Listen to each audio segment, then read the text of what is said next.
Hello everyone, how are you all. कैसे हैं आप सब?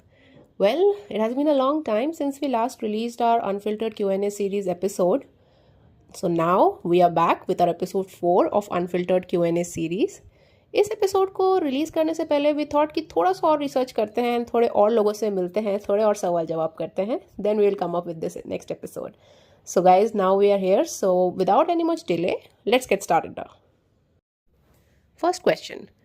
वेल, वुड प्रेस्ड ऑयल का कंसेप्ट मेरे लिए थोड़ा नया है. मतलब I have been in a habit of using refined oil, Dalda और वो सारी चीज़ें. सो अचानक से अब वुड प्रेस्ड ऑयल पे शिफ्ट करना, it's quite difficult for me because I can't really bear the smell of wood pressed oils. So what to do? Well, ऐसी सिचुएशन में we can just think of one thing. Market में हमें आज तक जो भी available हुआ है, जैसा भी, a body has been consuming it, right? So कहीं ना कहीं हमारी बॉडी को भी थोड़ा बहुत अडल्ट्रेटेड खाने की आदत पड़ चुकी है. So when we give something fresh और प्योर टू आवर बॉडी, तो वो रेजिस्ट करती है, इनिशियली करेगी रेजिस्ट, क्योंकि उसको उस चीज़ की आदत नहीं है. So we can just suggest one thing कि अगर आप वुड प्रेस्ड ऑयल्स को कभी भी यूज़ नहीं किए हो, so how should you get started with it? आप थोड़ा सा मॉडरेशन में स्टार्ट कीजिए. मतलब you can have it in your salads, and slowly slowly आप इसको वेजिटेबल्स में स्टर फ्राई करने के लिए यूज़ कर सकते हो.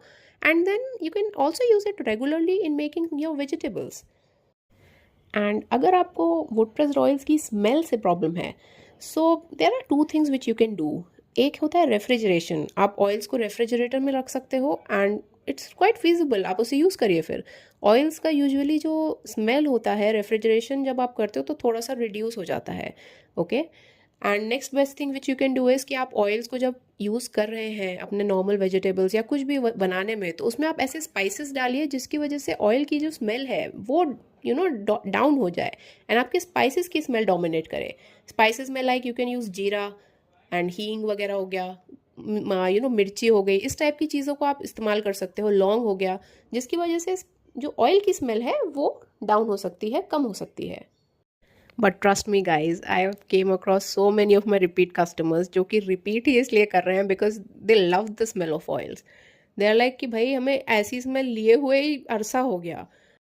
सो आई विल जस्ट से कि take your time, don't be harsh on your body. आप अपनी बॉडी को अडेप्ट कराइए with the right kind of food which your body is really asking for. Next question. Do you also manufacture olive oil? So, well, we don't really do that. We are not into manufacturing olive oil right now. Olives actually India को belong नहीं करते. It's not a primitive crop of India.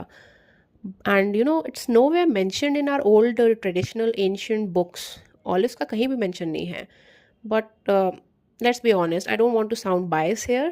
समय के साथ थोड़ा हमारी जो modern Ayurvedic text हैं वो भी, उनमें भी बदलाव आ रहा है. सो ऑलिव इज मेंशन्ड इन अनुक्त आहार द्रव्यास. ये एक ऐसा पोर्शन है आयुर्वेदिक टेक्स्ट का जहाँ पे उन फूड्स का मेंशन है जो कि हमारे ओल्ड ट्रेडिशनल आयुर्वेदिक बुक्स में कहीं भी मेंशन नहीं थे. वहाँ पे अब ऑलिव ऑयल को मेंशन करने लग गए हैं बिकॉज हमारा आजकल का लाइफस्टाइल ऐसा हो गया है कि हम बहुत सी ऐसे फूड्स को कंज्यूम कर रहे हैं जो कि इंडिया को बिलोंग ही नहीं करते, like pizzas, burgers and what not. So क्योंकि हमारी बॉडी ऐसी चीज़ों को कंज्यूम कर रही है तो हमारे आयुर्वेदिक टेक्स्ट को भी थोड़ा बहुत बदलाव लाना पड़ रहा है. इसलिए आप देखोगे कि इंडिया में भी अभी रिसेंटली राजस्थान साइड पे ऑलिव की कल्टीवेशन स्टार्ट हो गई है and people are trying to grow olives here as well. But traditionally it doesn't belong to India. बाहर से इसका क्रॉप आया है एंड यहाँ पे अब हम इसे ग्रो कर रहे हैं हॉट क्लाइमेटिक कंडीशंस में. सो या, olive oil has been in trend since few years now, but I don't know, I'm still not much supportive of the idea of consuming olive oil in our daily life, but I don't know what holds for the future. Let's see.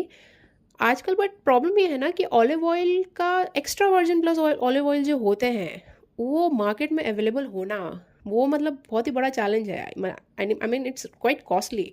And ये वाला olive oil जो would pressed होता है, proper virgin plus olive oil जो होते हैं, वो market में आज की डेट में मिल जाए वही बहुत बड़ी बात है. और ऑलिव ऑयल बहुत कॉस्टली प्रोडक्ट है.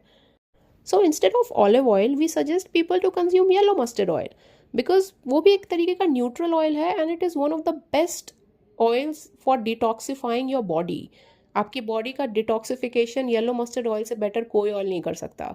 सो वी सजेस्ट पीपल कि भाई आप येलो मस्टर्ड ऑयल कंज्यूम करो बिकॉज येलो मस्टर्ड हमारे इंडिया में ग्रो होता है, हमारे लैंड पे. वो हमारी क्लाइमेटिक कंडीशंस के अकॉर्डिंग एक क्रॉप है।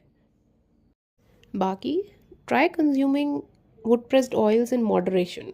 ओके, किसी चीज़ का एक्सेस कंजम्पशन नहीं करना है। एंड सेकेंड चीज़, always exercise, make your body active as much as possible. Exercise कीजिए, रनिंग कीजिए, वॉकिंग कीजिए, जॉगिंग कीजिए, what ever is suitable for your body, do that, ताकि आपका जो डाइजेस्टिव सिस्टम है वो खुद ही इतना एक्टिव हो जाए कि वो किसी भी तरीके का फूड कंज्यूम कर सके एंड डाइजेस्ट कर सके। Next question, does your coconut oil freeze when the temperature drops? So इस चीज़ को प्रूव करने के लिए we took our Atma Nurture wood pressed extra virgin plus coconut oil and we took another coconut oil जो कि market में काफ़ी ज़्यादा फेमस है and we are not really interested to take the name of that brand. So we did a small experiment. Let's check out.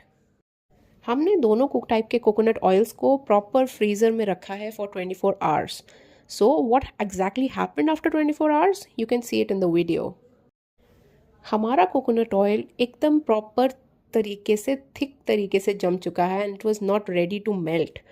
While this market oil ये अजीब तरीके से जमा, मतलब जमा ही नहीं, in fact it was looking like a jelly, जो कि आराम से इतनी जल्दी मेल्ट हो गया that we were also surprised कि ये कैसे हो सकता है। फ्रीज़र से निकालने के 1 घंटे बाद भी our oil was not ready to melt, while other market oil it just completely melted. So exactly आप क्या देख रहे हैं ये वीडियो में? एज यू कैन सी कि हमारा कोकोनट ऑयल जो कि एक फ्रेश मटेरियल है, इसमें है एक एसिडिक कंटेंट जिसको कहते हैं लॉरिक एसिड। बेसिकली ये लॉरिक एसिड होता है एक 12 चेन का carbon medium chain saturated fatty acid, जिसका melting point around 44 degree Celsius होता है और ये इतनी आसानी से मेल्ट नहीं होता। वाइल जो अदर आप मार्केट ऑयल्स देख रहे हो जो कि अडल्टरेटेड है, उसमें दूसरे तरीके का कोई ना कोई ऑयल ज़रूर मिला हुआ है और उस पर्टिकुलर ऑयल का मेल्टिंग पॉइंट कम है, इसीलिए ये वाला मार्केट ऑयल जम ही नहीं पाया उस तरीके से। सो ये अडल्ट्रेशन का बहुत बड़ा एग्जाम्पल है, जहाँ पे कोकोनट ऑयल में कोकोनट है ही नहीं तो वो जमेगा क्या। दूसरे मार्केट ऑयल्स हैं और यूजुअली आप ऐसा देख क्यों रहे हो, क्या हो रहा है ये exactly? Basically big oil manufacturers raw material का पैसा बचा रहे हैं और ज़्यादा से ज़्यादा प्रोडक्ट बना रहे हैं। इतने सारे मल्टीपल ऑयल्स को, बॉटल्स को मैन्युफैक्चर किया जा रहा है जिसमें इतना अडल्ट्रेशन है, क्वांटिटी बहुत सारी है, तो basically they are trying to make profits. वो अपना ROI जनरेट कर रहे हैं और अगर ROI जनरेट हो चुका है, रिटर्न ऑन इन्वेस्टमेंट, तो वो फर्दर प्रॉफिट का सोच रहे हैं। और इस प्रॉफिट जनरेशन में आपके हाथ में क्या प्रोडक्ट आ रहा है, I don't really think they are much bothered about it. इतने सारे प्रिजर्वेटिव्स, केमिकल्स, फ्रेग्रेंसेस ऑयल्स में डाले जा रहे हैं, आखिर ऐसा हो क्यों रहा है? ताकि शेल्फ लाइफ बढ़ा सके। Of course big companies are thinking about it कि जितना अच्छा शेल्फ लाइफ ज़्यादा दिन रहेगा उतना ज़्यादा वो प्रॉपर अपनी इन्वेंट्री मैनेज कर पाएंगे, क्योंकि FMCG जैसे सेक्टर में इन्वेंट्री मैनेजमेंट ही तो सबसे बड़ा चैलेंज है। मटेरियल बहुत जल्दी ख़राब होता है एंड हम खुद ये चीज़ एक्सपीरियंस कर रहे हैं। हमारे ऑयल्स की शेल्फ लाइफ 1 साल के अराउंड है, बट वी ऑलवेज से कि भाई इसको जल्दी से जल्दी कंज्यूम कीजिए, बिकॉज हम इसमें कोई प्रिजर्वेटिव केमिकल नहीं डाल रहे, तो ये ऑब्वियसली बट ऑब्वियस जल्दी ख़राब होगा। Next question, what is the difference between 1 kg oil and 1 litre oil? भाई ये सबसे बड़ा रिपीट क्वेश्चन है, so we thought of taking this question as well. 1 kg oil और 1 लीटर ऑयल कभी भी सेम नहीं होते। ओके 1 लीटर ऑयल का वज़न ऑलमोस्ट अराउंड 900-910 ग्राम के बीच में रहता है, depending on the type of oil. अब ऐसा क्यों है? I have put a table comparison chart here which you can go through, जहाँ पे हमने ऑयल डेंसिटी और वाटर डेंसिटी का कंपैरिजन किया है based on parameters such as chemical composition, density, temperature sensitivity, transparency, miscibility, buoyancy, viscosity, freezing boiling points, flammability and environmental impacts. So major summary ये है कि आपका ऑयल जो होता है वो लाइट वेट होता है एंड वाटर होता है heavy weight. Water basically is H2O, right? तो ऑक्सीजन का molecular weight is very high compare to carbon and hydrogen, जो कि हमारे ऑयल्स में होता है। Oil is composed of carbon and hydrogen, right? Therefore oil की जो डेंसिटी होती है वो कम होती है वाटर के कंपैरिजन में। Water molecules are smaller and pack more efficiently, allowing more molecules per unit volume compared to oil. So that's the end of our episodes. Thank you so much everyone for watching it. So please like, share and subscribe to our YouTube channel. You can also follow us on Instagram, Facebook and Linktree. Besides that, we are always waiting for your feedback and comments. आपके जो भी सवाल जवाब हैं, you're free to do it with us and we'll try our best to answer all of them as much as possible because सवाल जवाब का सिलसिला बिल्कुल नहीं ख़त्म होना चाहिए. Thanks for watching once again, and you can also shop for our wood pressed oils by scanning on the QR code. So it will be directed to the WhatsApp e-commerce. So shop now if you're interested to buy our products. Thank you so much. See you soon.